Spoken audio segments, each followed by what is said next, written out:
hop is a great little travelling step. It's just a nice, quick and easy hop and a slide. Okay, it's great just to get somewhere really quickly or change direction. So we're going to lift up, we're going to take a hop, bringing the toe up to the knee. Hop, and as we land, we're going to land on a demi-plie, and we're going to take the leg out to the side and drag that foot to the side, okay? So step in as far as you can to the side. Hop side, and that leg stays nice and pointed while this one bends, okay?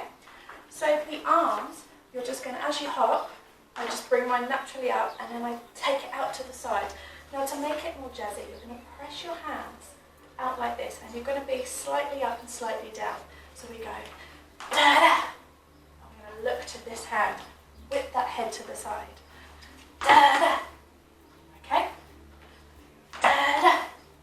So the arm, wherever you're going, if you're going this way, this arm will be higher.